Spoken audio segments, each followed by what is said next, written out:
Hello, welcome to another episode of Baller Speak. Today I'm going to be talking about how the Bucks became the champions for the NBA season 2020 through 2021. I'm first going to start with the most obvious one, and that is Giannis Antetokounmpo's dominant play throughout the season and in the playoffs and the NBA Finals. Giannis once again won the Defensive Player of the Year award alongside winning the League MVP award.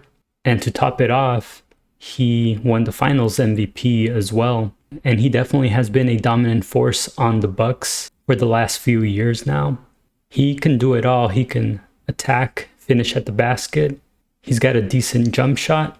He's a defensive beast. He can get blocks. He can pass. He can do it all. And in the very last game, he had a dominant performance as well.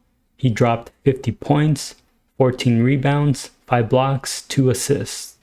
Now, of course, Giannis's teammates also stepped up, especially Chris Middleton.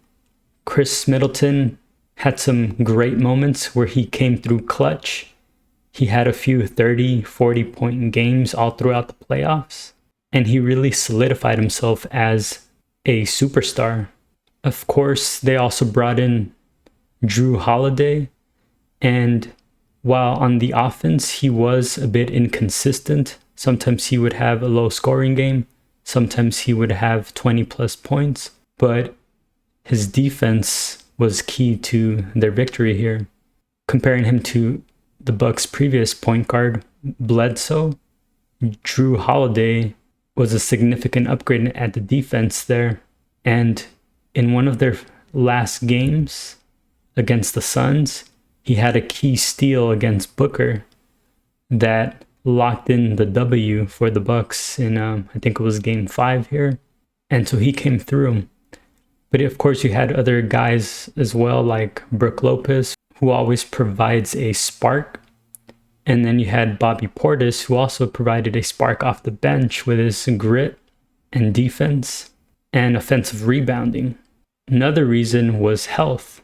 The Bucks actually were one of the few teams that had all of their key players healthy for the most part. I know Giannis was dealing with a nagging injury for a couple games, but it seems like it wasn't enough to stop him, and he was still able to perform at a high level.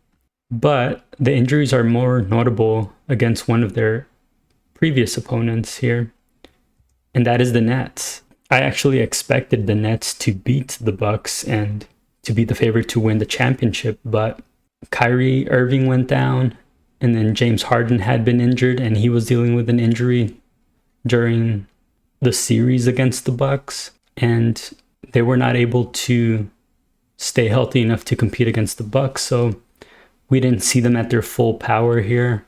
And it's going to be interesting next year to see if they can come back healthy and see what they can do. The Heat were also one of the few teams, alongside with the Lakers, to have a very short offseason.